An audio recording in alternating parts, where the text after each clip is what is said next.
Something a little bit different happening with this year's line of Nexus devices. Instead of just having one Nexus smartphone, we actually are getting two. Now, we've just reviewed the Nexus 5X, which is a pretty affordably priced model. But if you want the best of best, you're going to want to fork over just a little bit more to pick up this one here. Hey guys, John V from PhoneArena. You're watching our video review of the Google Nexus 6P. The P stands for premium, and you certainly see that here with the Huawei-made Nexus 6P. We definitely like it just because it has an original design, and you also have that premium quality with its all-metal contoured aluminum frame. It just looks very different out there, and they paid a lot of attention to its design. It's clean and pretty industrial looking. It's super slim too, somewhat heavy and taller and wider, and you have a 71.6% screen to body ratio. It's not that high, and it's kind of lagging behind the Note 5 in that regard, but still a lot easier to handle than say the Nexus 6 from last year. It also features a fingerprint sensor in the back, which is used for Android Pay, also to unlock the device. It's pretty fast and responsive too. Even when the phone is off, you place your finger over it and voila, it automatically unlocks it. And lastly, you have a new USB Type-C connection at the bottom here, which is going to give it faster recharge time. The main attraction to the Nexus 6P is obviously the fact that it's running stock Android 6.0 Marshmallow. It's the latest and greatest from Google. And of course, it has the latest set of features too. Now visually, you're gonna notice just a little bit change over Lollipop, but there are some tweaks here and there that you'll notice. Some of the new features include Now on Tap, which is pretty useful because when you press the home button, it basically scans what you're doing on the phone, and it's gonna provide you some relevant information pertaining to that. You also have things like OK Google Always On Access, so at any time, you just speak that key phrase and it's gonna launch the service. And basically, you make the experience your own. You could install different stuff you want, you could remove stuff. It's all to your liking. The only thing that's kind of lacking though is just those heavy productivity features that we see in some other handsets. For example, simultaneous multitasking between two apps, or that one-handed mode that we see in things like the G4 or the Note 5. It's just tough to actually maneuver with such a large display here. It certainly doesn't skimp out with the processing hardware too. This is a high-end phone, so with that, it's powered by an octa-core 2 GHz Snapdragon 810 chipset with 3 GB of RAM and a Adreno 430 GPU, and honestly, it screams. It's super snappy, very responsive, from trivial things like opening up applications to surfing the web, and even doing some heavy 3D gaming. It's a beast. It's a strong performer too with the graphics processing, and it's in line to some of the other handsets out there with Quad HD resolution, so it doesn't really stutter at all when you're playing some intensive gaming titles. Just like the Nexus 5X, the 6P here sports a highly adaptable camera, great for all sorts of shooting conditions, and it's the same hardware with the rear camera. It's a 12.3 megapixel sensor from Sony with an f2.0 aperture lens, an IR laser assisted focus, and dual LED flash. It can shoot 4K video too. The front camera is treated to actually a higher 8 megapixel front-facing camera, so with that, it definitely takes better looking selfies than the Nexus 5X. You could see better looking details, such as the individual strands of hair on your head, so it's pretty versatile with that. As far as the camera interface, we like the fact that you could launch the camera app by just pressing the power button twice at any time, so you don't ever miss a moment. But there's more to be desired with the Google Camera app. It's just like the 5X. It has a few different shooting modes, but kind of lacks the manual controls that we see in some really high-end smartphones, being able to adjust things like shutter speed. You don't get that here with the 6P.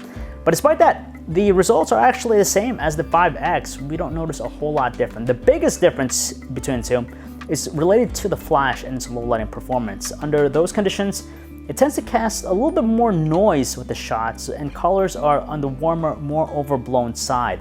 Besides that, everything else is the same. You have strong details when there's a lot of sunlight in the scenery. It tends to have this over-sharpening effect though that you notice. It also handles low light and artificial lighting as well. It's pretty convenient that it adapts to different types of lighting sources. And it takes also some pretty good 4K video. It has a lot of detail, but it's kind of slow with its focus, and it doesn't have optical image stabilization, so it tends to still come out a little bit on the shaky side. As you can tell from the front, it's been blessed with dual front-firing speakers, and with that, you get stronger volume output than the Nexus 5X. It actually produces a significantly better 78.4 decibel output, so volumes are strong, but as far as the actual quality, it's actually on the lighter side. It definitely doesn't have as much bass as we'd like. It kind of emphasizes treble more than anything else, but despite that, the phone itself is great for watching videos, not only for the fact that you have that vibrant looking AMOLED display on board, but it also has those front-firing speakers that project audio towards us, so it does deliver a pretty ideal experience. Unlike the Nexus 5X, the 6P actually comes with the necessary cables out of the box. So that means it comes with the newer USB to USB Type-C connection. So one end goes to the phone, and the other is the same USB Type-C connection that goes into the wall charger. On top of that, it comes also with this shorter USB Type-A to USB Type-C connection. So it's going to be compatible with the existing set of chargers that you have. So basically, you plug in the USB Type-C connection into the port of on the handset, and the other to any USB port, whether it be a computer or if you have a wall charger.